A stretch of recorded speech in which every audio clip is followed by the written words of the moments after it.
Biobio an Jehovah ary tany rehetra, manompo an Jehovah amin'ny fifaliana, makanesa eo anatrehany amin'ny fiobiana. Aoka ho fantatrareo fa Jehovah n'Andriamanitra, izy nanao antsika ary azy isika dia olona sondry fiandriny.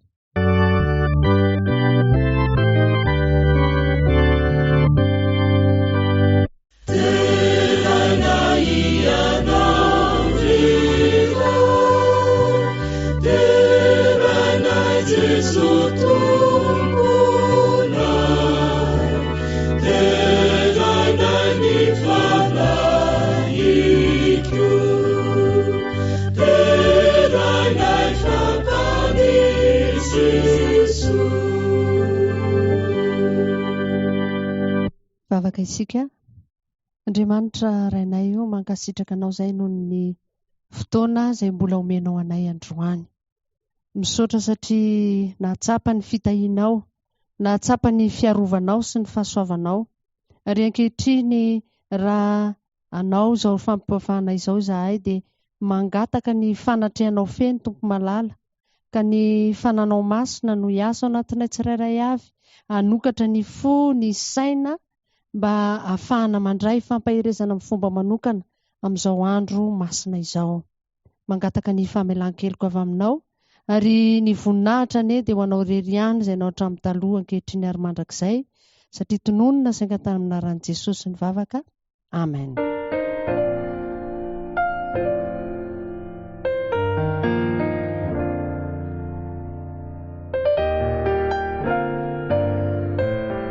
Fifaliana ho anay ny miarabanao izay manaraka an'izao fandaharana izao amin'ity fotoana ity. Sabata manokana ny andro anio satria dia sabata maneran-tany natokana ho an'ny fanabeazana. Ho fanomboantsika ny fotoana dia ataontsika ny hira fa 780 sy 700.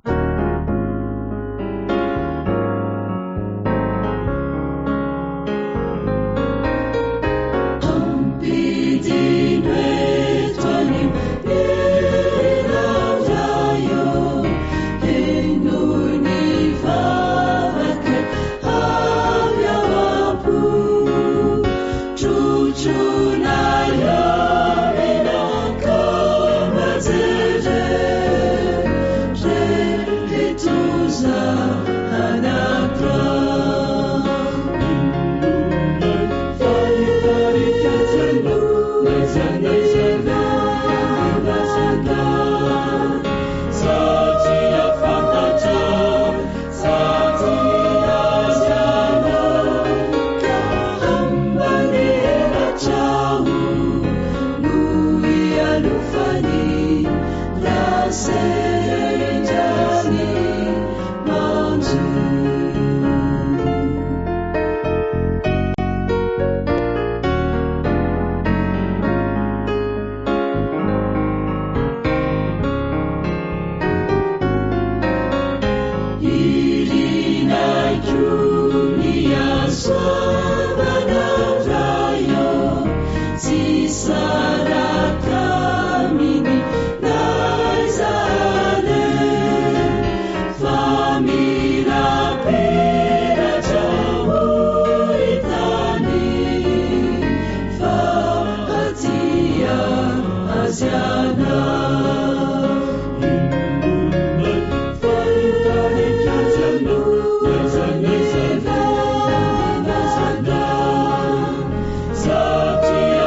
Ankehitriny dia tonga eo amin'ny vakiteny fototra isika ka manasa anao mba handray ny baiboly dia anokatra izay voalaza ao amin'ny epistily nosoratan'i Petera voalohany. Epistily nosoratan'i Petera voalohany no vakiantsika. Petera voalohany toko 5 ka ny andininy 5 tapany faharoa sy ny 9. Petera voalohany toko 5 ny andininy 5 tapany faharoa sy ny 9. Rehefa hita dia vakiana amin'ny anaran'ny Tompo ny teny. Eny, samy misikina fanetretena ianareo ka mifanompoa.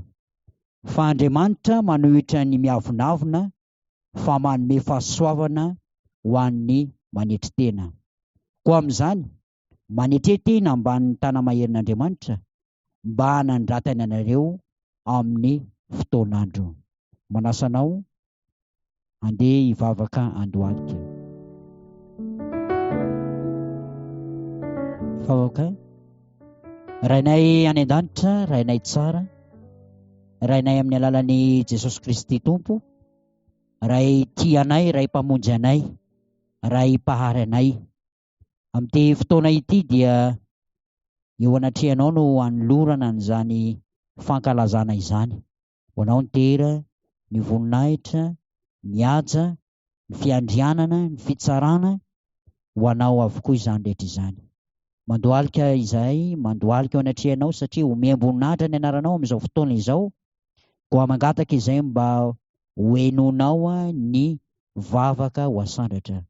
Mamelany elokay amin'irao fo izahay ary hiteny aminay ianao amin'ny alalan'ny mpanomponao, aoka hosokafanao ny fo mba handray ny teny tsara avy aminao ary ny fanahinao ny hitoetra ho isam-batan'olona naizanaiza misy anay. Dia hatreo ny fotoana rehetra fa amin'ny anaranao Kristy Tompo no angatany ny vavaka.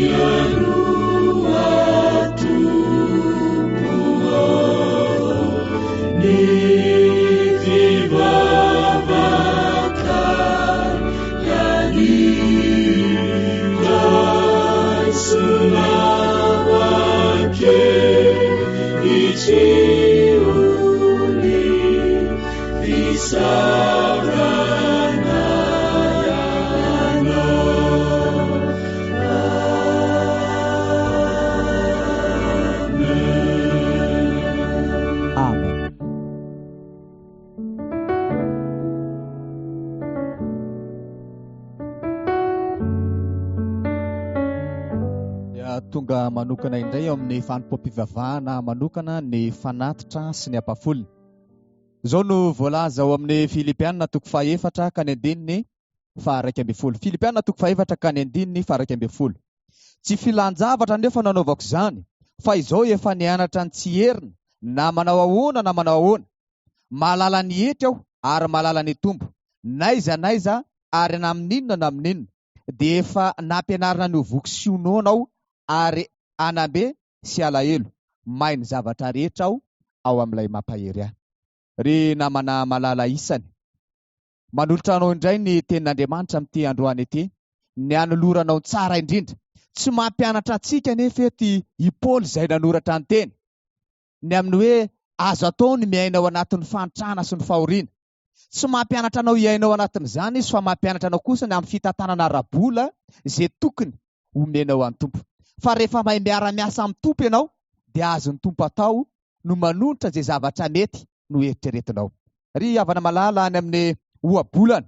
Ohabolana moa dia miresaka amintsika ihany koa ny amin'ny tenin'Andriamanitra. Ohabolana toko 12 ka ny andininy 420 manao hoe misy mafoy kanefa mitombo fananana ihany, nefa misy fatrapahitra loatra nefa tonga malahelo.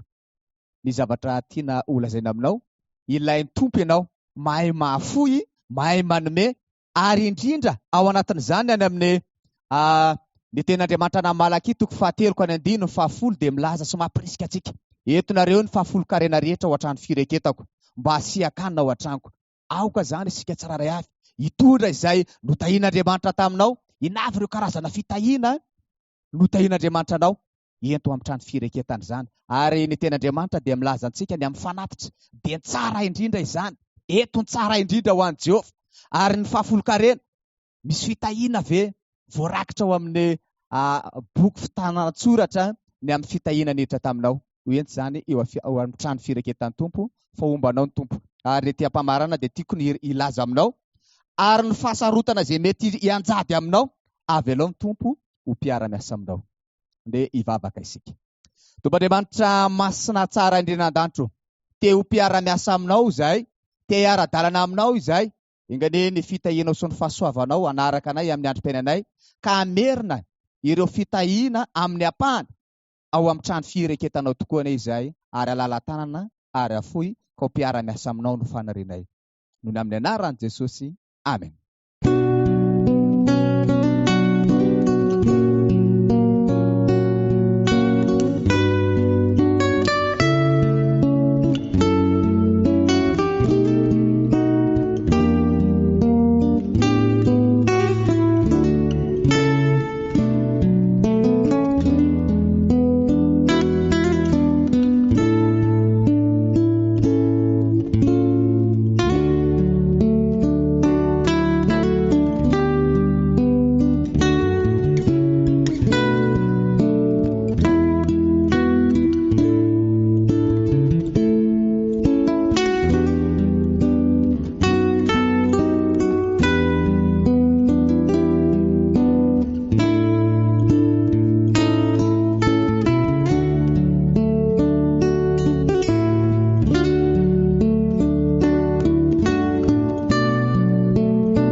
Sika izao rakizy toriteny natokana ho anareo dia manasa ny ankizy kely rehetra izay mandreny izao fotoana izao mba hiaino tsara.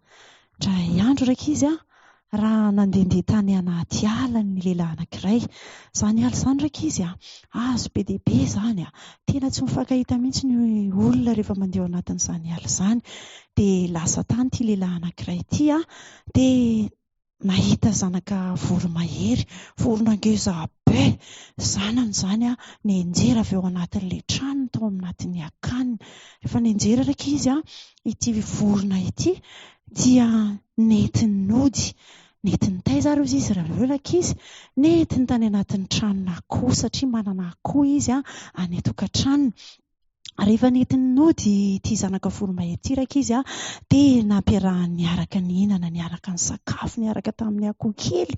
Ilay akoho kely be dia be ohatra ilay hitantsika any an-trano ireny dia tsy fantatra mihitsy izany hoe voromahery ilay vorona. Dia rehefa avy eo nampianariny fanaon'ny akoho kely ilay voromahery. Dia indray andro raika izy dia nandalo tamin'ny toerana anankiray lehilahy anankiray hafa mahay ny momba ny zavaboary. Izany lehilahy izany koa raika izy dia mahay zavatra be izy tonga dia fantany hoe voromahery ilay ao anatin'ilay akoho kely. Vao nijereny fotsiny tonga dia fantany hoe voromahery. Dia nanontaniany raika izy ilay mpiompy hoe fa maninona moa izany ity zanaka voromahery ity no ampiarahana miaraka amin'ireto akoho reto nefa tsy mitovy akory. Dia namaly raika izy ilay mpiompy satria efa nampiarahany tao foana manko ilay vorona.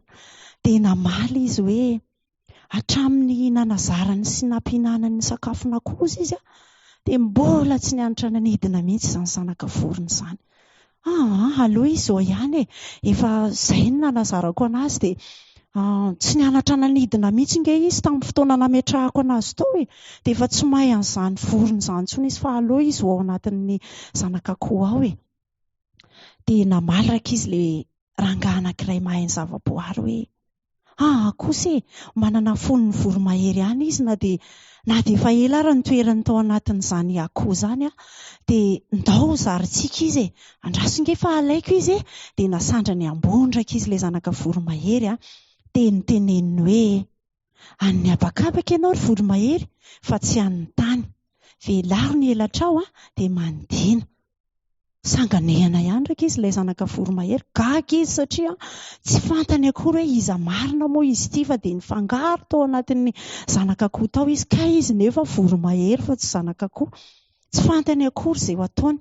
Dia rehefa nahita an'ilay zanaka akoho izy raika izy mbola nihinana sy ny sakafo dia nitsambikimikina dia lasa koa izy raika izy nitsambikina indray mandeha dia lasa niara-ny sakafo tamin'ny akoho ihany izy raika izy.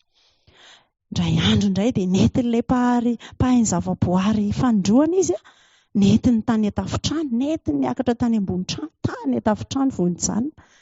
Dia hoy indray ilay mpahay zavaboary hoe ianao dia voromahery, velaro ny elatrao ka manidina.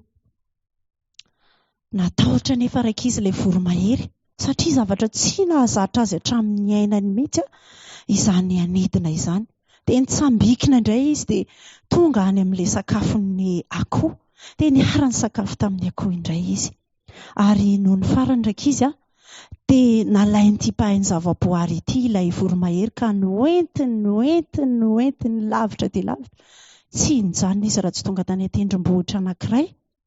Ary nasandra ilay mpanjakan'ny voromahery dia niteny izao indray izy hoe ianao dia voromahery, any habakabaka ianao, velaro ny elatrao ka mandina. Nijery ny manodidina ilay voromahery raika izy, nitodika tany amin'ilay tranony akoho izy ary niandrandra ny lanitra izy. Ary nasandratra ilay mpahay momba ny zavaboary fanandrivy tamin'ny masoandro izy avy eo ka nanomboka nangovotra. Nivelary ny moramora raika izy ny elany ary nisidina ho any amin'ny habakabaka izay tsy takatra izy amin'ny kapandresena. Mety mbola mahatsiaro ilay akoho kely ilay voromahery. Angamba mbola miverina mitsidika ilay tranony akoho kely aza. Saingy rehefa fantatra dia tsy niverina ny ainany fiainan'ny akoho kely intsony ilay voromahery. Nomen'Andriamanitra asainao koa raika izy ny didy folo, anampy asainao ahay hanome voninahitra an'Andriamanitra sy ny hafa izany didy izany amin'ny filaminana sy ny firindrana ary ny fitiavana. Nampianarin'i Jesosy ny fitiavana an'Andriamanitra ny hafa ny votoatin'izany didy izany. Ny Exodosy 12 raiky izy dia ahitana an'izao teny izao hoe izao ny Jehovah Andriamanitra ao. Ny Matteo 12 ihany koa dia ahitana andalan-teny hoe tiavan'i Jehovah Andriamanitra ao amin'ny fonao rehetra. Ary farany ny Jaona 4:20 dia milaza toy izao hoe raha tia ianareo dia hitandrina ny didiko. Maneho ny fitiavana sy ny fahatokinan'Andriamanitra ianao, izao sy ianao rehefa mankatò sy tia an'Andriamanitra. Ary maneho ny fitiavana amin'ny hafa tahaka an'i Jesosy ihany koa raha mbola tetỳ tany. Mino fa samy mila mitady izany fomba hatongavana eo amin'Andriamanitra ny rehetra, na amin'ny fomba ahoana na amin'ny fomba ahoana. Ho tody amin'ny toerana iray avokoa amin'ny farany noho ny fankatoavana ny didy izay masina ho tandremantsika. Amen.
Miarabanao amin'ity sabata maraina ity.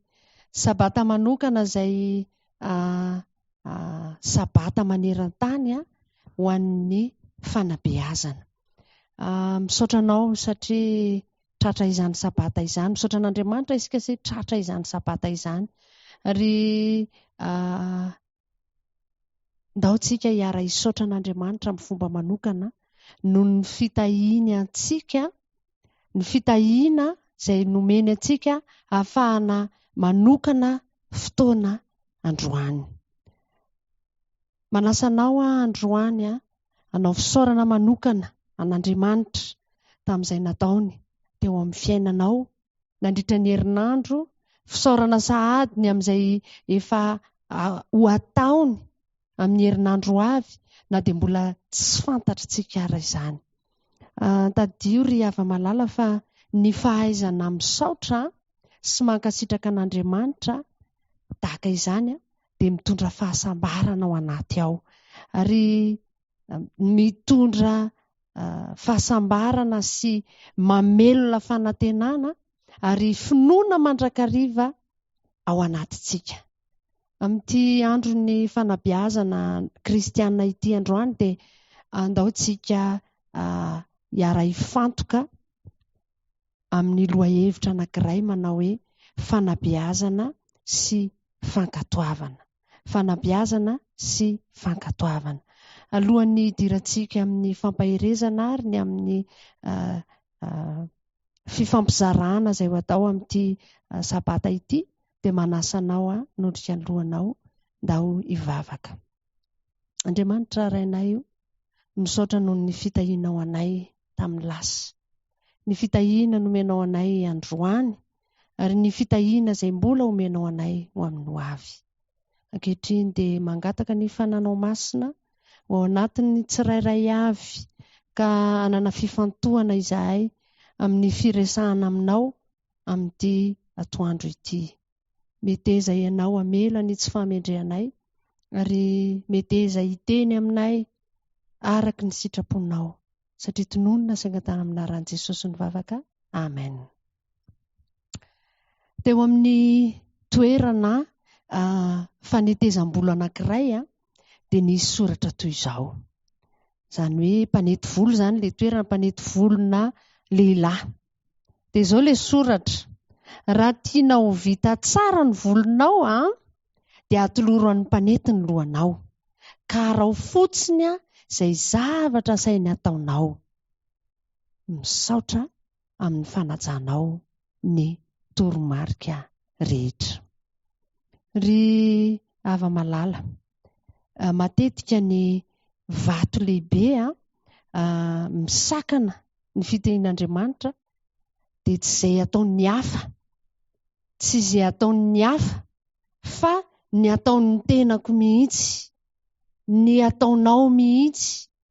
Izany hoe izaho mihitsy no olana noho ny sitrapoko, noho ny fiheverako manokana, ny fiheverako ho zavatra ny tenako, noho ny avinavina sy ny izaho izay mbola ao anatiko ao.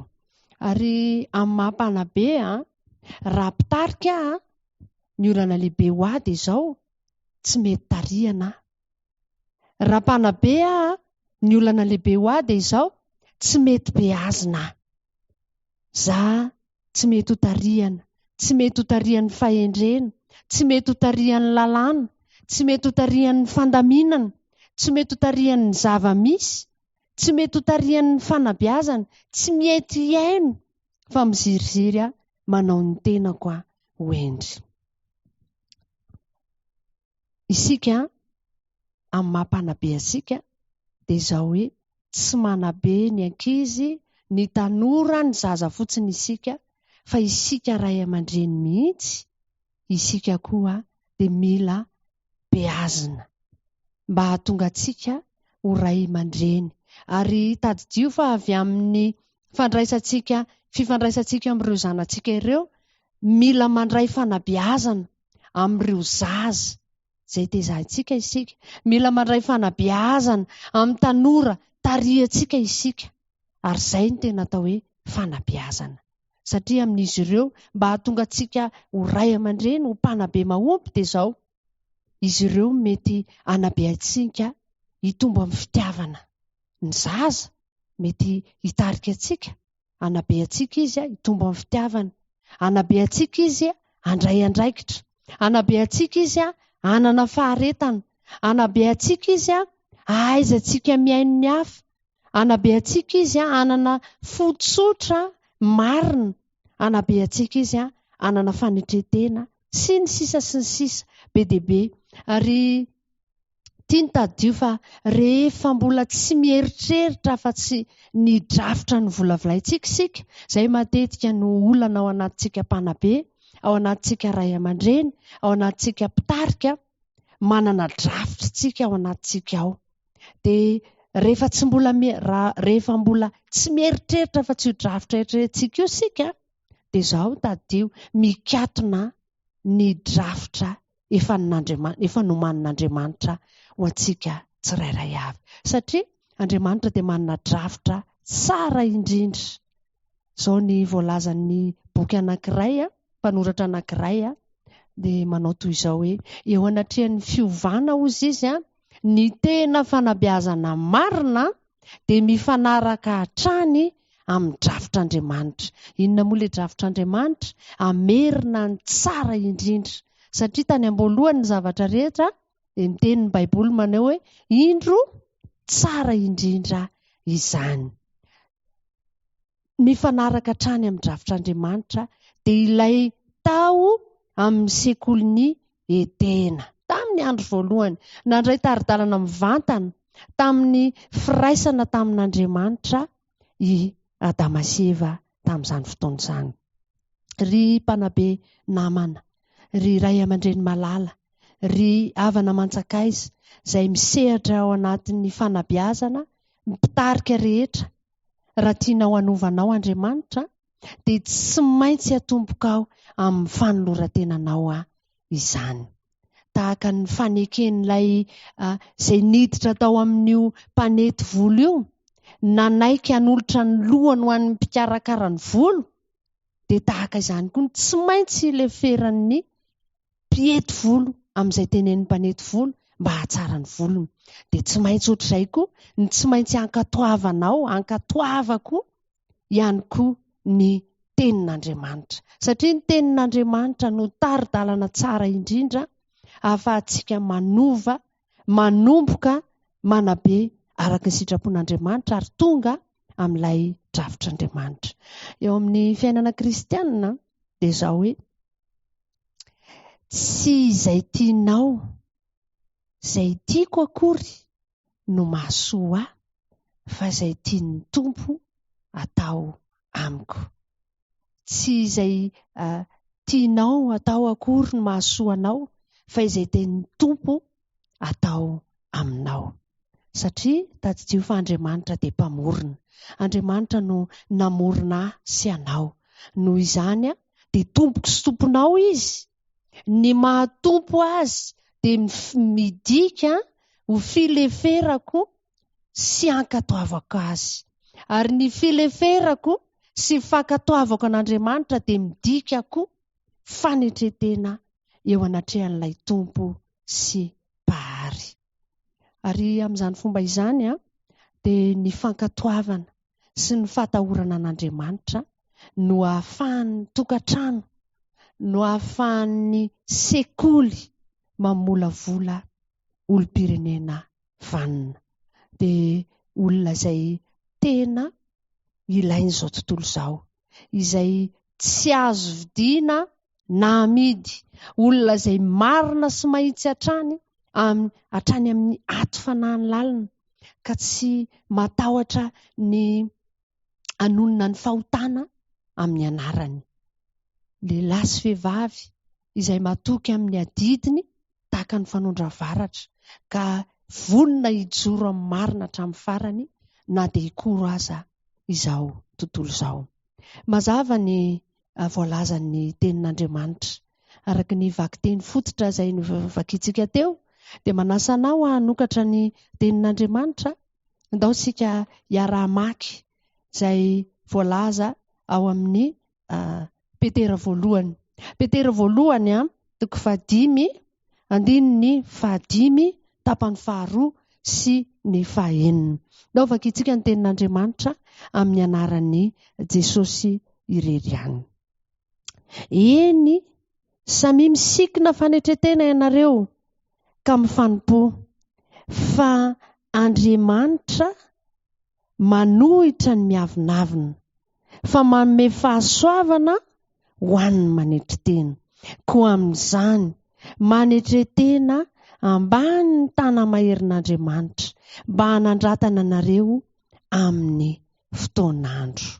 Manetretena ambany ny tanamaherin'Andriamanitra mba hanandratana anareo amin'ny fotoan'andro.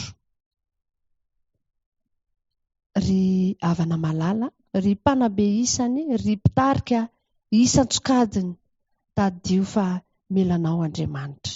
Mila Andriamanitra hanandratra ny voninahiny eto amin'izao tontolo izao, hanova hitondra fiovana eto amin'izao tontolo izao.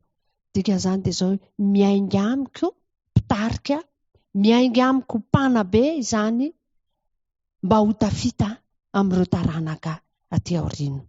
Ary tiako ny ento-pamaranana dia tiako ny mampita hafatra ho aminao ry tanora malala isany, rakizy malala isany, ry zanaka malala isany araka ny voalazan'ny Petera 1:5-5 fa zao hoe manana drafitra. Ny drafitr'Andriamanitra ho amin'ny fiainanao dia ny anandratra anao fa tsy ny ampitotongana anao tsy akory.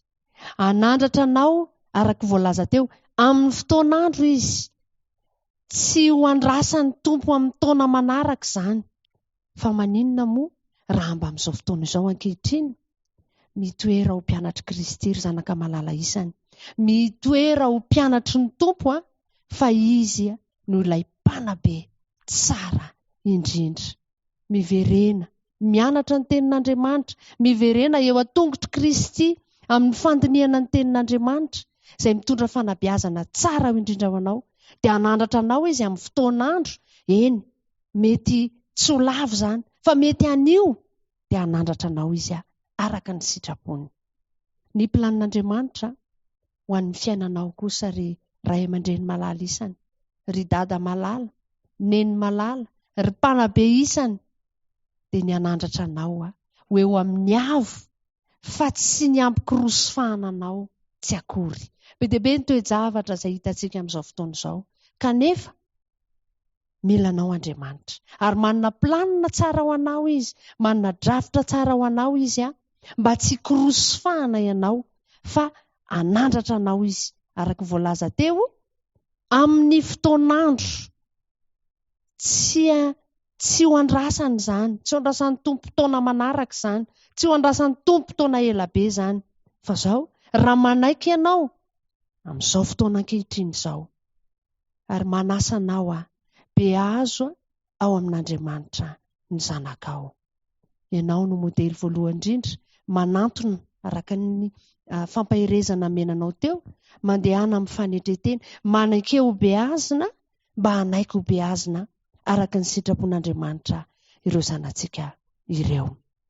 Ho avy tsy ho ely Jesosy Kristy, ny faniriako raha ho avy eny amin'ny rahona lanitra izy dia izao hoe mba ho ankonana feno ane isika tsirairay avy hijoro eo amin'ny ranomasina fitaratra, hihira isika, iompandresena isika miaraka amin'ireo anjely, miaraka amin'ny Jesosy Kristy nandresitsika amin'izay fotoana izay ary ho ankonana feno mijoro eo amin'ny ranomasina fitaratra. Hitanao ane ny tompo ary andray ny fitahiny sy ny fahasoavany anao androany satria niaraka taminy ary tadio anova ny fiainanao izy, anandratra anao ho tonga mpanabe mahomby anao ary mpanabe izay vonona, mpanabe vanona, hitondra ny ankonanao, mpanabe ho amin'ny mandrakizay, hitondra ny ankonanao hijoro eo amin'ny ranomasina fitaratra. Amen.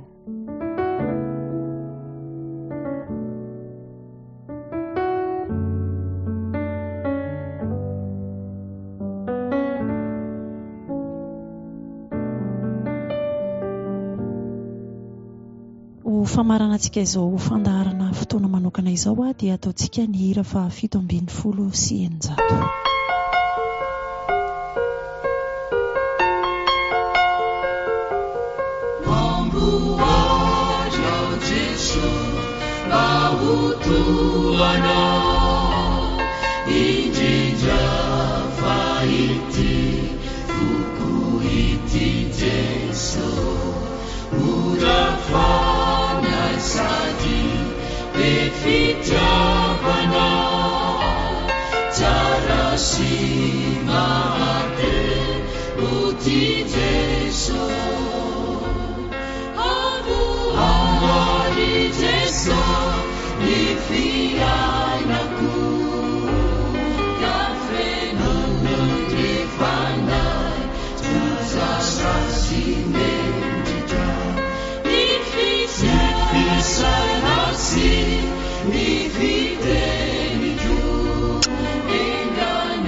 izao tenako izay feno tizao indrindra fa ity vokon'ity Jeso no atolotromba ho avaotsina tsy ananabara anao Jeso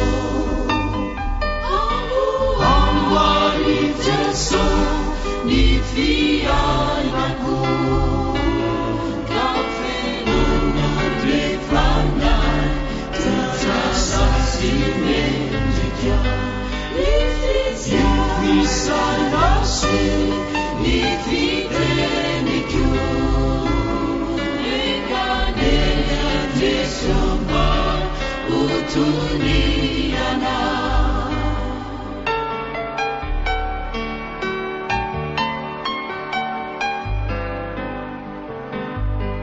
ampitoevamikyo ny fitiavana ahitiavako ny fahavaloko Jeso ireo fomba ratsy zay ny anako solore Jeso maotenawa amboary Jeso ny fiainako ka fenona drevana tsasasy mendrika Sanasi ni fiteniko ekanena Jesu mba utuniana